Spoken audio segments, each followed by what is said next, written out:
Bismillahirrahmanirrahim. Assalamualaikum warahmatullahi wabarakatuh. Alhamdulillahi rabbil alamin. Wabihi nasta'inu ala umuri dunya wa din. Assalatu wassalamu ala ashrafil anbiya wal mursalin. Sayyidina wa maulana Muhammadin. Wa ala alihi wa sahbihi ajma'in. Amma ba'd. Subhanaka la ilma lana illa ma'allamtana innaka antal alimul hakim. Qala rabbi israh li sadri wa yassir li amri wa hlul 'uqdatam min lisani yafqahu qawli. Sadaqallahul azim. Yang saya hormati jamaah Masjid Al-Aqsa, para pengurus DKM dan juga semua yang hadir. Puji syukur kita panjatkan kehadirat Allah Subhanahu wa taala.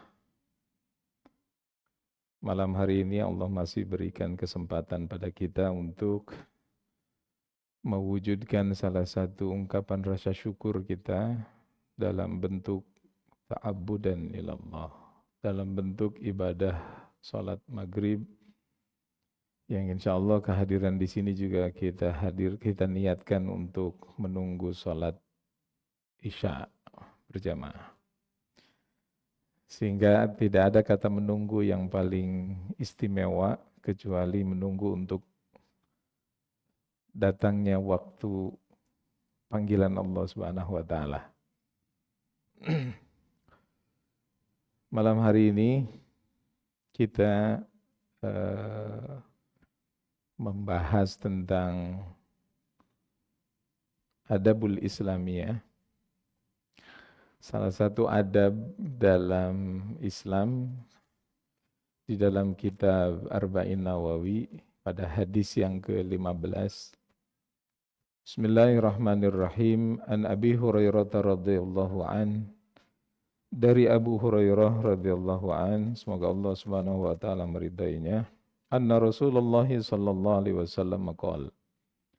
Sesungguhnya bahwasanya Rasulullah sallallahu alaihi wasallam pernah bersabda, "Man kana yu'minu billahi wal yaumil akhir falyakul khairan aw liyasmut." Man kana yu'minu billah, barang siapa yang beriman kepada Allah wal yaumil akhir dan pada hari akhir, falyakul khairan aw liyasmut, maka hendaklah dia berkata yang baik atau diam. Wa man kana yu'minu billahi wal yaumil akhir, dan barang siapa yang beriman kepada Allah dan hari akhir, falyukrim jarahu, maka hendaklah dia memuliakan tetangganya. Wa man kana yu'minu billahi wal yaumil akhir, barang siapa yang beriman kepada Allah dan hari akhir, falyukrim dhaifahu, maka hendaklah dia memuliakan tamunya. Rawahul Bukhari, diriwayatkan dalam Sahih Bukhari pada hadis nomor indeks yang ke-6018, wa Muslimun, dan diriwayatkan juga dalam Sahih Muslim rakam hadis pada nomor hadis nomor indeksnya 47.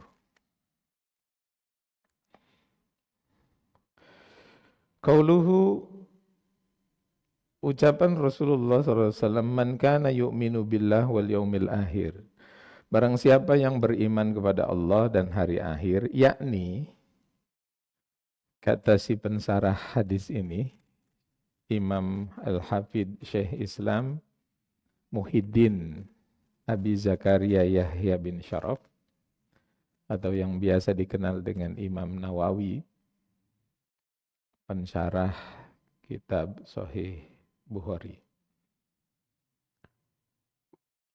Man kana yu'minu imanan al-imanul kamilu al-munji min adabillah al-musilu ila ridwanillah.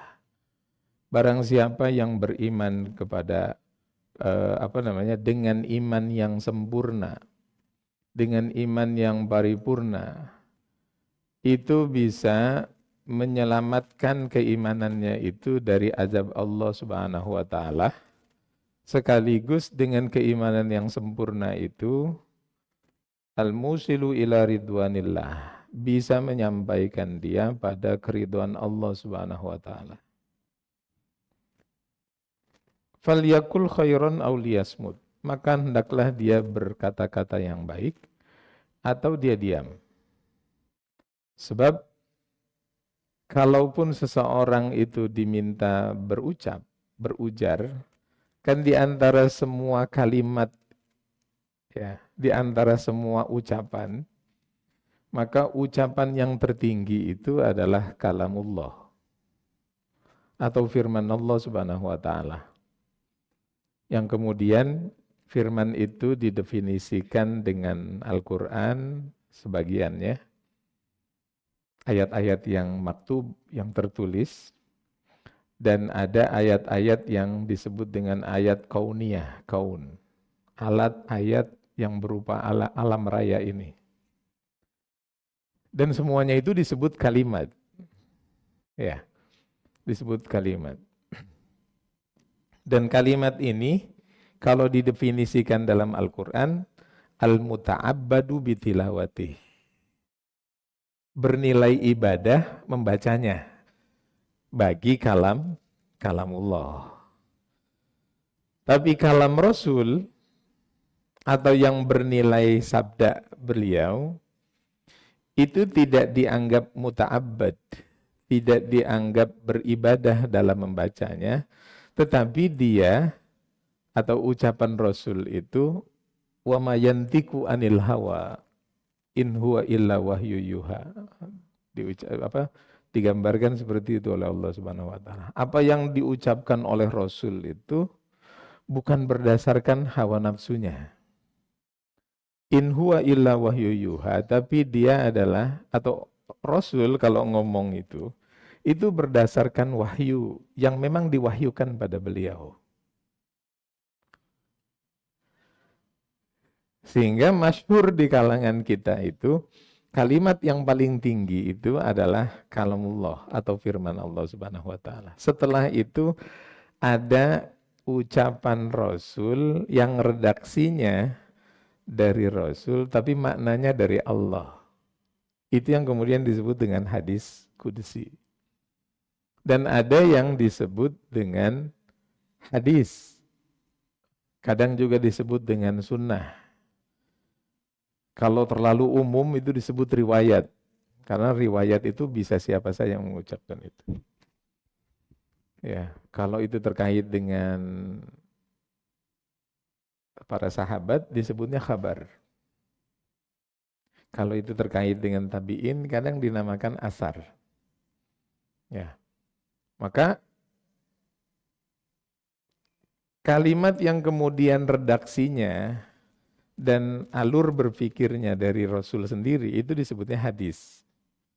Sementara yang maknanya dari Allah tetapi redaksinya dari Rasul sendiri itu disebutnya hadis qudsi. Dan yang lebih tinggi makna dan redaksinya dari Allah disebutnya kalamullah atau firman-Nya.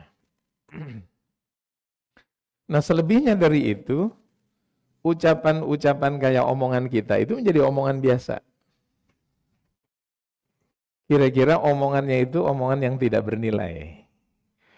Kecuali omongan itu menjadi bernilai kalau dia berupa ajakan kepada Allah Subhanahu wa taala atau berupa amar ma'ruf nahi munkar. Maka ucapan itu menjadi bernilai. Ya. Semua wejangan-wejangan para ulama, pernyataan-pernyataan para sahabat, ya, para ulama yang kemudian dijadikan sandaran itu sesungguhnya karena dia mengajak pada seruan kepada Allah Subhanahu wa taala dan di dalamnya ada amar ma'ruf nahi munkar. Jadi Rasul mengatakan barang siapa yang beriman kepada Allah dan hari akhir maka hendaklah dia falyakul khairan. Berkata-kata yang baik, auliyasmut. Kalau tidak bisa berkata-kata yang baik, sebaiknya dia diam. Jadi berkata-kata yang baik itu lebih baik daripada diam. Dan diam itu lebih baik daripada dia berkata-kata yang tidak baik. Atau dalam hadis lain itu dikatakan, min husni islamil mar'i tarokuhu ma la ya'ni. Sebagian dari bagusnya, apiknya keislaman seseorang itu, dia meninggalkan apa-apa yang tidak berguna, tidak mendatangkan kebaikan. Ya. Maka kalaupun dia berkata-kata, perkataannya itu adalah perkataan kebaikan. Wa man ahsanu qawlan mimman da'a ilallah. Siapakah yang ucapannya itu lebih baik daripada orang-orang yang menyeru kepada Allah Subhanahu wa taala. Maka panggilan muadzin itu untuk azan itu panggilan baik. Meskipun dia menjadi sesuatu yang formal karena 5 kali kita diperdengarkan.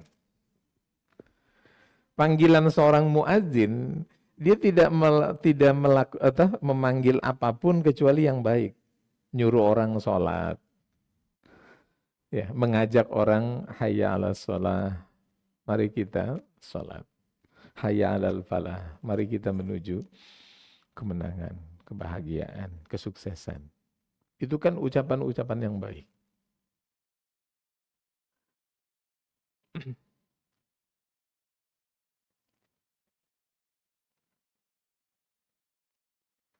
Karena setiap omongan atau setiap ucapan yang baik itu sesungguhnya diharapkan pahalanya dari ucapan kebaikan itu. Sekaligus juga ucapan kebaikan ketika dia berupa wejangan untuk menjauhi sesuatu, nahi munkar, itu juga di dalamnya ada kebaikan. Dan orang yang menyerukannya berharap ajr, berharap ganjaran, pahala dari Allah Subhanahu wa ta'ala. Jadi kalimat ini bersyarat man kana.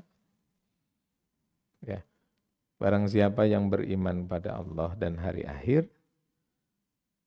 falyakul, maka fa-nya itu fa jawab. Maka hendaklah dia berkata-kata khairan yang baik, auliyasmut. Atau kalau tidak bisa dia mengucapkan sesuatu yang baik, ya dia diam. Karena diam itu pada akhirnya jauh lebih menyelamatkan. Inna sam'a wal basara wal fu'ad. Dalam firman Allah Subhanahu wa taala, Allah firmankan sesungguhnya pendengaran wal basar, penglihatan, wal fu'ad. Fu'ad itu lebih diterjemahkan pada mata batin, apa yang terbetik dalam pikiran dan hati kita. Kullu ulaika kana anhu mas'ula. Setiap sesuatu dari yang tadi disebutkan, pendengaran, penglihatan, serta fuad kita. Jadi di dalam hati itu ada sesuatu yang tersimpan di sini namanya fuad. Dan yang lebih kecil dari itu lagi disebutnya sir, rahasia yang bisa kita sembunyikan.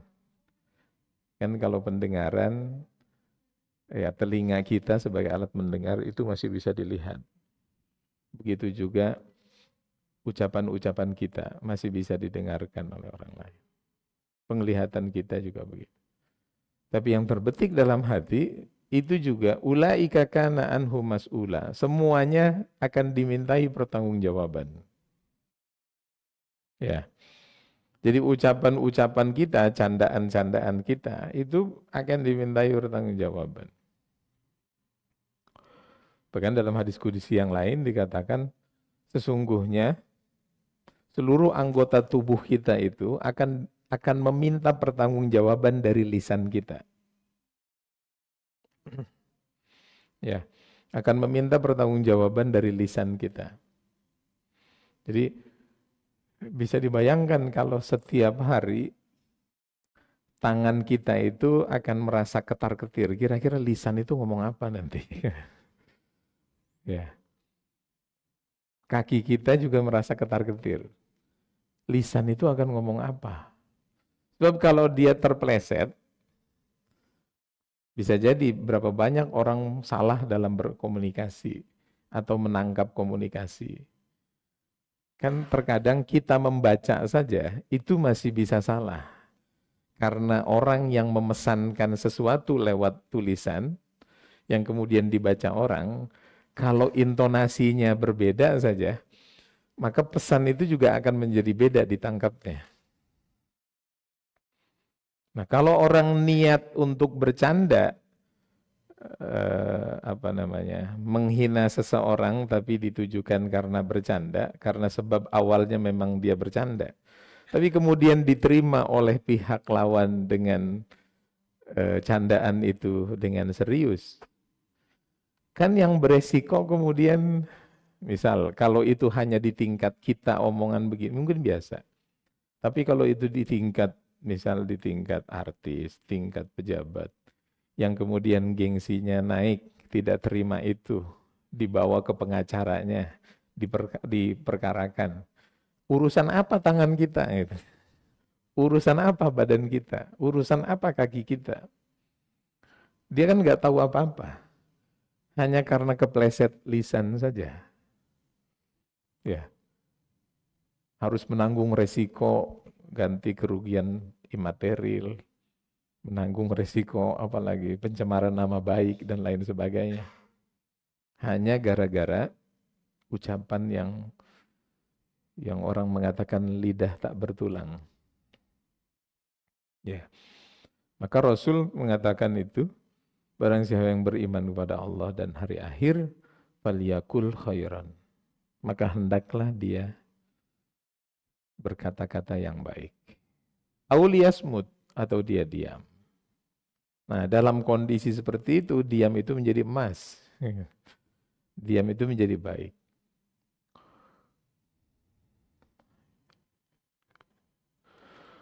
Ma yalfidhu min qaulin illa ladaihi raqibun atid. Ya. Apapun yang terucap, ma yalfidhu, apa yang terlafadzkan min qaulin dari ucapan, illa ladaihi raqibun atid. Pasti disaksikan oleh raqib dan atid. Itu kata Imam Nawawi. Disaksikan oleh raqib dan atid. Karena itu, wa'afatul lisan kasiroh. Jadi bahayanya lisan itu sangat banyak. Ya. Walidzalik qala Nabi sallallahu alaihi wasallam, wa hal yaktubun nasu fi nari ala manakhirihim illa hasaida alsinatihim. Jadi kata Rasulullah SAW dalam riwayat yang lain dikatakan, bukankah manusia terjerumus ke dalam neraka karena tidak dapat mengendalikan lidahnya? Ya. Tidak dapat mengendalikan lidahnya.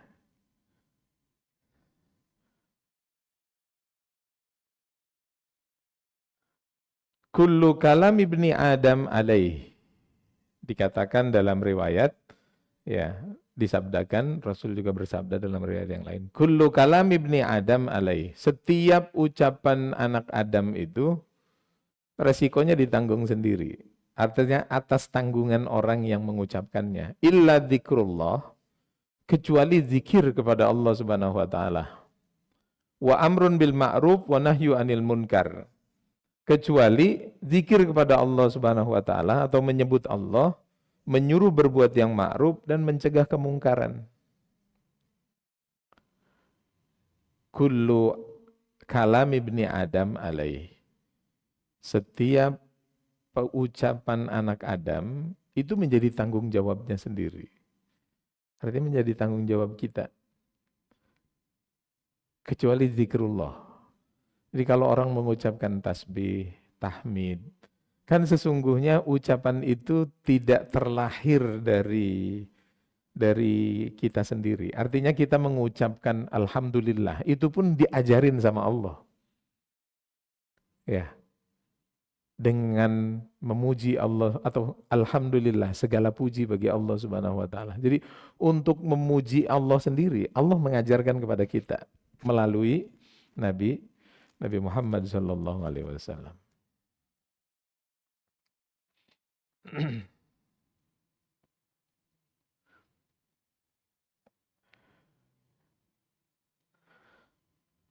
Nah ini, maka kalimat yang berikutnya, wa man kana yu'minu billahi wal yaumil akhir falyukrim jarahu.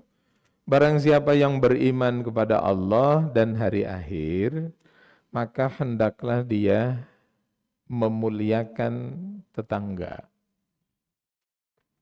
Jadi begitu besar perhatian Islam itu, sampai-sampai tetangga itu dapat porsinya juga. Ya, dapat porsinya.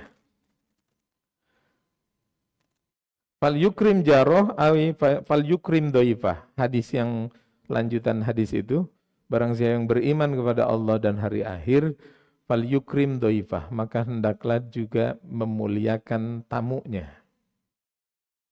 Kan dua-duanya ini bukan orang yang ibarat kita katakan bukan kerabat kita. Tamu itu orang lain. Begitu juga tetangga kita bisa jadi orang lain. Tapi kalau kita membutuhkan sesuatu kan sesungguhnya bukan kerabat kita yang ada di mana-mana yang kita panggil lebih dulu. Pasti yang kita mintain pertolongannya adalah bantuannya tetangga kita. Maka begitu besar kata Imam Nawawi, fihi ta'rifun li haqqil jar wad dhaib. Di dalam hadis ini itu ada pengetahuan dalam, pengertian yang mendalam, li haqqil jar. Ada hak tetangga sekaligus ada hak tamu. Ya. Wa birruhuma, sekaligus juga ada perintah agar kita berbuat baik kepada keduanya. Wa qad awsallahu ta'ala fi kitabihi.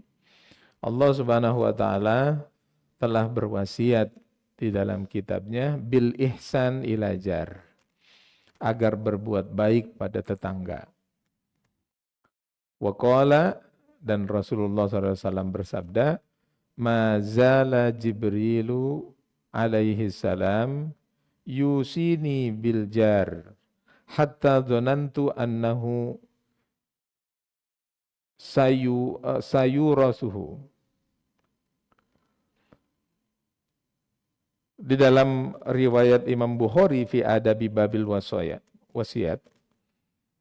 bil jar, tentang di dalam bab wasiat kepada tetangga itu dikatakan mazala Jibril, Jibril itu senantiasa yusini, berwasiat kepadaku, kata Nabi, biljar, dengan agar berbuat baik pada tetangga. Hatta donantu, sampai-sampai saking seringnya Jibril itu berpesan kepadaku untuk berbuat baik, aku itu sampai menduga bahwa tetangga itu akan mendapatkan warisan. Gitu. Jadi kan orang kalau saking dekatnya itu, Rasul beranggapan bisa jadi nanti akan mendapat warisan. Gitu. Itu saking perhatian kepada tetangga itu mendapatkan porsi yang cukup besar. Ya. Mendapatkan porsi yang cukup besar. Kita yang hidup di kota-kota besar, mungkin ya kenal dengan tetangga itu agak, intensitas pertemuan dengan tetangga mungkin agak sangat jarang. Apalagi kalau yang kemudian dari bangun pagi, dia udah siap-siap ngeluarin mobilnya, manasin mobil, langsung buka garasi, terus ke kantor, tanpa ngobrol lagi dengan kiri kanan. Kalau di pedesaan mungkin masih rasa guyubnya masih tinggi. Nah, maka guyubnya para tetangga itu bisa jadi ketika ada di mana-mana. Artinya ya mungkin di sini jarang ketemu. Tapi karena kemudian saking sering keluar negeri atau kemana, ternyata ketemunya di sana. Baru mungkin menyapa. Tapi begitulah Rasul mengatakan. Sampai-sampai aku menduga bahwa tetangga itu akan dapat warisan, akan bisa mewarisi. Kan dugaan orang-orang jahiliyah itu, saking dekatnya setiap orang menisbatkan ngangkat anak, mengadopsi anak itu pada akhirnya anak itu bisa mendapatkan warisan di zaman itu. Meskipun kemudian dianulir dengan hukum waris. Dan Rasul juga beranggapan pada akhirnya, saking seringnya Jibril itu berpesan, senantiasa kalau ketemu dengan Jibril, Jibril mau berpamitan, selalu berpesan kepada Nabi agar berbuat baik pada tetangga. Ya artinya saking seringnya begitu, Rasul juga akhirnya beranggapan dia akan dapat warisan.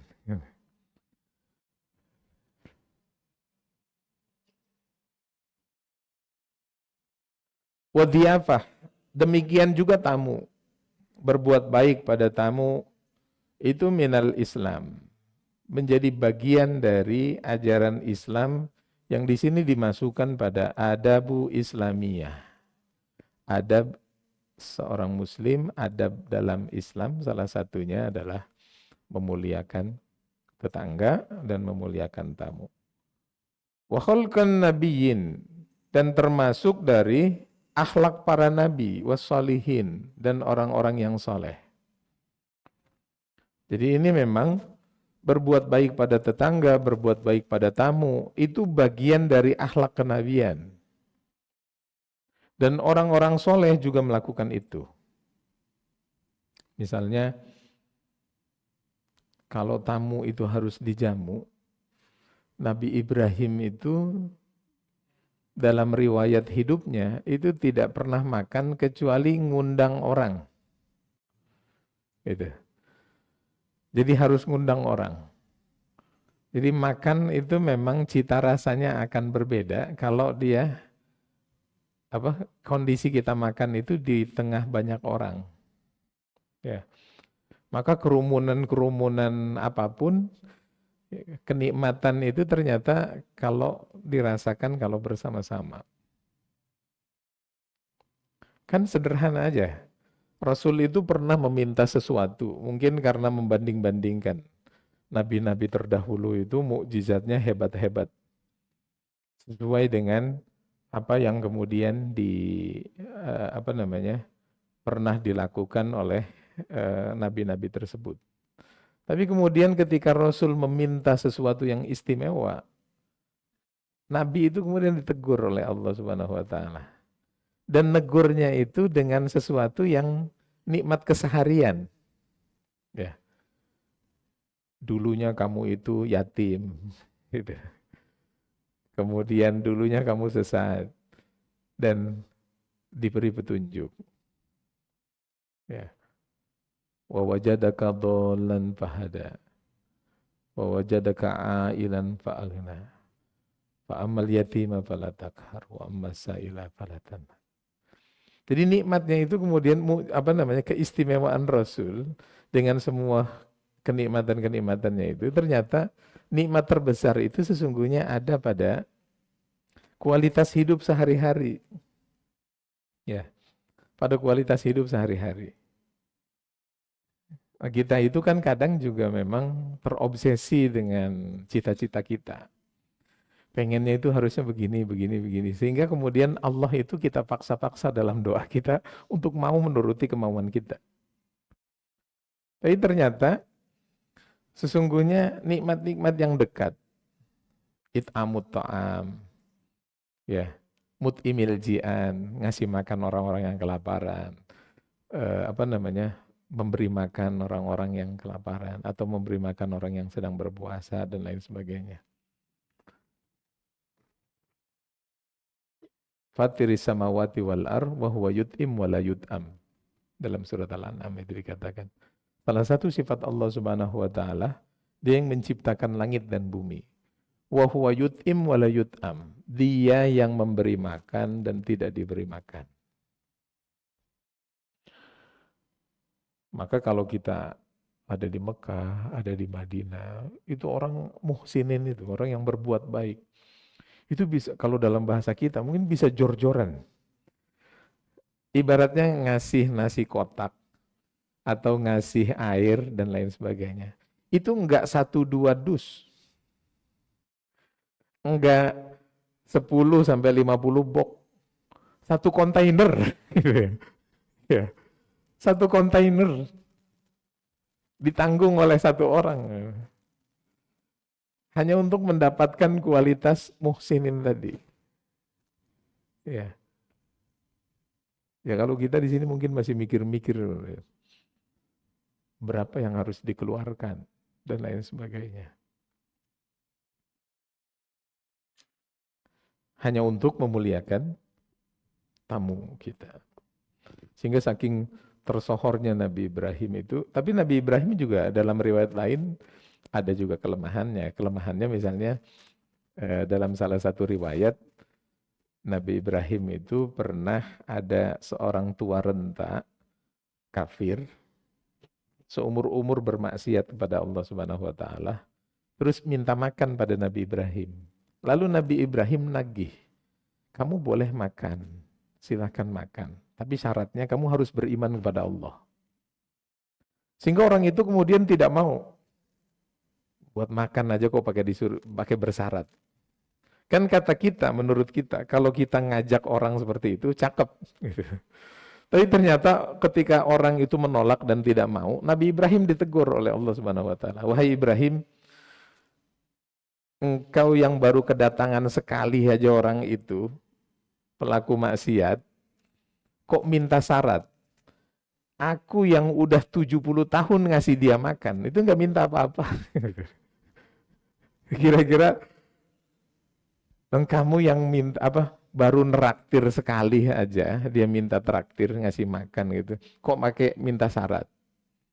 Orang dia aja yang sudah 70 tahun usianya selalu bermaksiat kepadaku, tidak pernah beribadah kepadaku, tetap rezekinya itu aku kasih. Sehingga dengan itu kemudian Nabi Ibrahim menyesali omongannya itu. Dan orang itu dipanggil lagi. Udah diajak, disuruh makan saja. Tanpa kemudian ada syarat-syarat itu. Sehingga kemudian orang yang si tua renta itu juga menjadi merasa heran.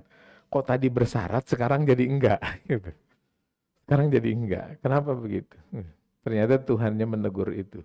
Saking Tuhan menegur itu kepada Nabi Ibrahim, akhirnya si orang itu juga mikir, iya, saya udah 70 tahun bermaksiat kepada Allah, tapi Allah tetap memberi dia rizki, memberi dia makan. Artinya tidak kelaparan. Ya, tidak kelaparan. Jadi nikmat keseharian itu sesungguhnya bisa jadi kita rasakan semua itu. Tapi sering kita kemudian melupakan nikmat-nikmat itu. Nikmat-nikmat yang dekat saja. Ya. Sehingga kalau kita mengatakan merenungi kalimat yang pernah diucapkan oleh Sayyidina Ali, inna min na'imid dunya yakfikal islamu nikmatan. Sesungguhnya di antara semua kenikmatan-kenikmatan dunia, maka cukup nikmat menjadi seorang muslim, orang yang berserah diri kepada Allah Subhanahu wa taala, itu sebagai sebuah kenikmatan paripurna. Dan nikmat itu tidak bisa diukur karena dia orang kaya, karena dia orang terpelajar. Orang yang bodoh sekalipun bisa melakukan nikmat itu. Gitu. Bisa menjadi menghayati nikmat menjadi orang muslim itu. Ya. Kata Sayyidina Ali, ini merupakan nikmat yang paling besar. Kita dilahirkan tidak pernah kenal Tuhan, kemudian Allah berikan hidayah kepada kita untuk bisa mengenalnya. Itu nikmat tertinggi. Dan nikmat itu tidak bisa diukur dengan harta benda. Nikmat keimanan itu. Karena ternyata Berapa banyak orang-orang yang fakir itu tetap dalam keimanannya kepada Allah Subhanahu wa taala meskipun hidupnya susah.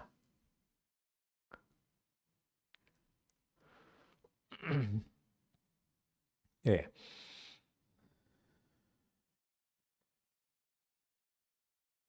Nah, oleh karenanya maka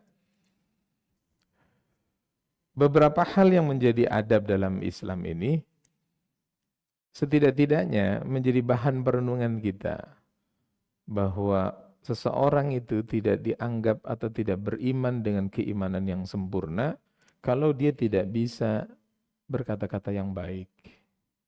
Kalau dia untuk diam saja dia tidak bisa berkata-kata baik, tidak bisa, harusnya kan dia bisa diam. Ternyata omongan-omongannya itu yang keluar adalah omongan-omongan yang tidak berguna, bisa jadi menyakiti orang lain, dan lain sebagainya. Maka tidak ada yang paling tinggi di muka bumi ini, tidak ada yang paling berharga di muka bumi ini, kecuali kalimat. Dan kalimat yang tertinggi adalah kalamullah. Ya. Ilaihi yas'adu kalimatu thayyib. Naik ke sisi Allah Subhanahu wa taala semua kalimat-kalimat yang baik. Ucapan tasbih kita, ucapan zikir kita, ucapan hauqalah kita, la haula wala quwata illa billah, ucapan takbir, Allahu akbar, ucapan tahmid, alhamdulillah, ucapan tasbih yang kata Nabi la yadurruhunna bi ayyihinna bada'ta. Tidak akan membuat kalian celaka mau ngucap dari yang mana saja. Meskipun kita dibimbing dengan kalimat subhanallah 33 kali setiap waktu salat. Alhamdulillah. Ya. Itu kan kalau direnungi kalimat tasbih itu adalah kalimat di mana kita memurnikan pikiran-pikiran kita dari persangkaan bahwa Allah itu terbebas dari aib dan cacat. Ketika Allah itu maha tinggi, maha luhur, maka Allah itu harus bebas dari aib dan cacat. Maka kita sucikan asma Allah Subhanahu wa taala dengan kalimat tasbih, subhanallah. Kalau itu sudah sampai kita renungi begitu, maka tidak ada yang kalimat yang lebih baik. Pada akhirnya segala pujian itu hanya milik Allah Subhanahu wa taala. Alhamdulillah. Ya. Karena pujian itu hanya milik Allah, maka kalimat berikutnya adalah takbir. Ucapan pengagungan, pembesaran, bahwa yang besar itu hanya Allah Subhanahu wa taala. Kita ini semua kecil di hadapannya. Maka ibadah itu harus bisa menghadirkan khudu dan tadallul. Setidak-tidaknya dua. Sikap khudu, ya, sikap rendah hati kita, dan sekaligus tadallul, merasa hina di hadapan Allah Subhanahu wa taala. Dan tidak ada satu kondisi apapun yang terdekat di hadapan Allah kecuali pada saat kita sujud. Maka ada yang mengatakan sujud itu harga surga. Sebab dengan sujud, tidak mau sujudnya iblis, itu menjadikan dia selama-lamanya terlaknat. Karena melanggar perintah Allah Subhanahu wa taala. Jadi anugerah terbesar, kita itu pernah diberikan kesempatan untuk bersujud kepada Allah Subhanahu wa taala. Dan kalau kalimat itu kita sudah melakukan pembesaran yang besar pada akhirnya hanya Allah Subhanahu wa taala dengan kalimat Allahu Akbar, maka penyerahan totalitas kita itu pada akhirnya kalimat hauqalah. La haula wala quwata illa billah. Tidak ada daya, tidak ada kekuatan illa biidnillah, kecuali daya itu, kekuatan itu atas izin Allah Subhanahu wa taala. Kalau kita mengatakan jari kita itu digerakkan dengan saraf-saraf otak kita, toh kalau dia diputuskan satu, ternyata kita hanya bisa mendengar tapi tidak bisa menggerakkan. Artinya inputan masuk, tapi pengeluarannya ternyata nggak bisa digerakkan. Itu kan nikmat luar biasa sesungguhnya. Ya, yang pada akhirnya kalau kita renungi bahwa ternyata eh, menghargai tamu, menghormati tamu itu wajib. Berbuat baik pada tetangga itu juga merupakan ajaran-ajaran kenabian. Jamaah sekalian yang dirahmati Allah Subhanahu wa taala, mudah-mudahan dari yang sedikit ini bisa membawa manfaat bagi kita semua dalam hadis yang ke-15 dari kitab Arba'in Nawawi dan kita istifadah mengambil faedah dari pelajaran yang pernah diucapkan oleh Rasulullah SAW 1400 tahun yang lalu. Mudah-mudahan ini bisa kita amalkan meskipun sedikit, berbuat baik pada tetangga, senantiasa berupaya untuk mengatakan sesuatu yang baik. Kalau ternyata toh mendakwahkan amar ma'ruf nahi munkar juga kita tidak bisa, maka diam saja ketika konflik-konflik keagamaan itu terjadi karena kita tidak bisa mengurainya, maka itu sesungguhnya jalan kebaikan itu sendiri. Tidak perlu lagi ikut berkonflik dalam konflik-konflik yang hal-hal yang sifatnya khilafiyah dalam keagamaan. Kalau kita tidak punya dasar untuk itu. Ya. Sampai di sini sebelum kita akhiri mungkin ada yang mau didiskusikan, silahkan. Ya.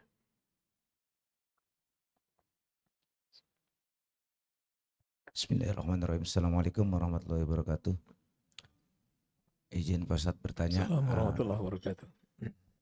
Jadi saya sendiri pernah mengalami Pak Ustadz ya. Orang itu beriman.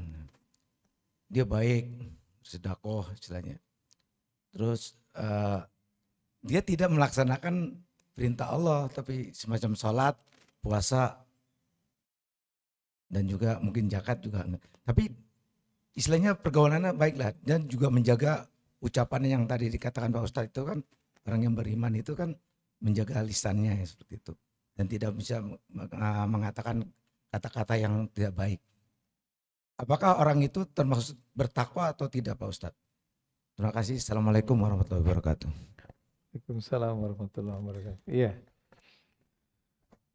Jadi memang ya ketika seseorang kan dalam ajaran agama kita, ketika seseorang itu sudah mengucapkan syahadat, beriman kepada Allah, dia menjadi saudara kita semuslim.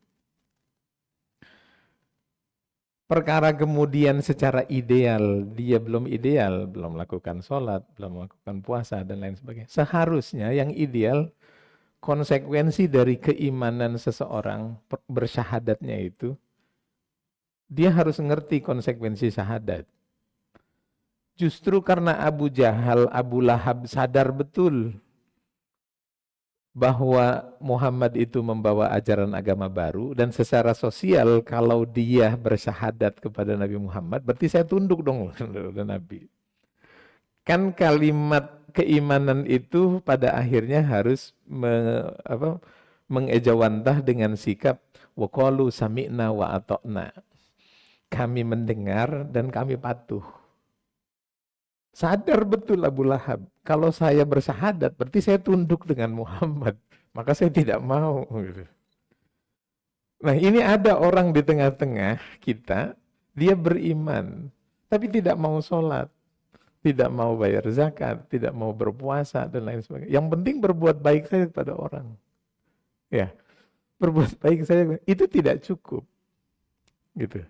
Itu tidak cukup. Apalagi kalau kemudian mau disandingkan awal pertama kali perbuatan yang akan dihisab di hari kiamat itu sholat. Jadi bisa jadi ada orang yang tidak connect, dia pikir karena antipati dulu dengan ngelihat orang yang sholat tapi masih maksiat, orang yang sholat para pejabat ini tapi masih korupsi dan lain sebagainya, kan begitu? Ya, apa urusannya? Kan kita tidak punya urusan dengan mereka. Pertanggungjawaban itu pertanggungjawaban dia. Tapi bahwa kita bersahadat, kemudian kita sholat, kan pertanggungjawabannya juga kepada Allah. Nah itu yang kadang tidak disadari orang.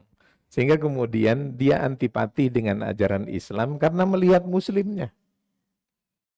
Perlu dibedakan antara seorang muslim dengan ajarannya. Sebab kalau seorang muslimnya, dia harus memahami pemahaman tentang Islamnya, dia bisa jadi tercampur dengan kepentingan ekonomi politiknya, kepentingan lingkungan dia, atau dulu pernah di masa kecilnya atau masa lalunya sangat penderitaannya sangat bertubi-tubi dan lain sebagainya.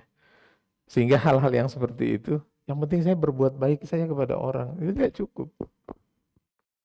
Ya, betul memang bahwa pada akhirnya sebaik-baik kita itu adalah orang yang memberikan manfaat kepada manusia. Artinya hidupnya itu yunfikuna fisarra'i wad-dharra, bisa berkontribusi kebaikan pada yang lain. Ya. Tapi itu tidak cukup.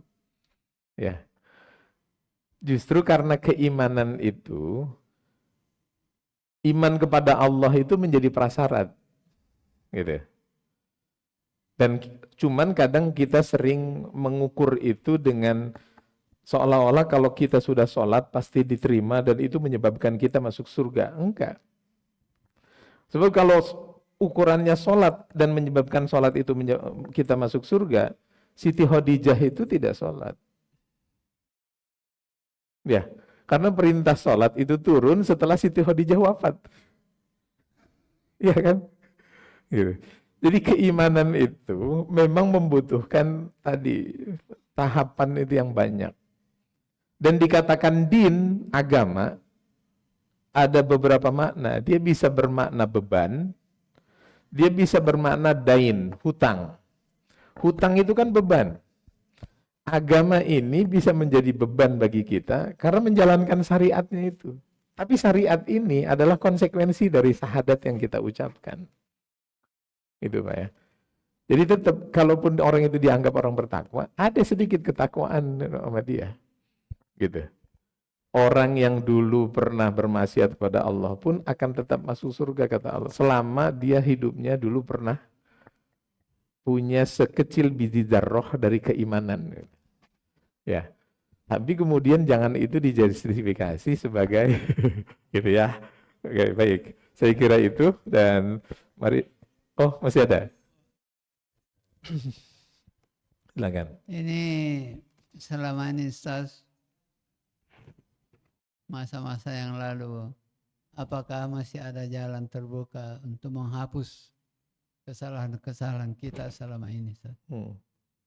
Saya kira begitu Ustaz. Assalamualaikum. Waalaikumsalam warahmatullahi wabarakatuh. Jadi begini, kita ini tetap diberikan tetap diberikan kesempatan oleh Allah Subhanahu wa taala, dan agama ini itu sudah mencanangkan sejak awal kelahiran kita, ditiupkan ruh itu sudah ditetapkan rizkinya, umurnya, ajalnya, bahkan baik buruknya, masuk surga atau neraka. Digambarkan ada seumur-umur orang yang dalam hadis itu digambarkan seumur-umur dalam hidupnya dia berbuat baik terus. Tapi di akhir hidupnya sejengkal saja dia berbuat keburukan, maka dicatat sebagai orang yang buruk. Dan sebaliknya, seumur-umur dalam hidupnya seseorang itu tidak pernah berbuat selalu berbuat jahat, tapi di akhir hayat dia berbuat baik, maka dicatat sebagai orang yang berbuat baik.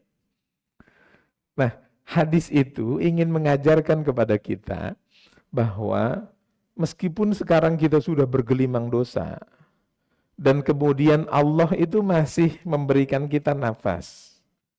Kata Nabi, tuqbalu taubatu abdi malam yugorgir. Masih diterima taubat seorang hamba selagi nafasnya itu belum sampai di kerongkongan sini. Gitu.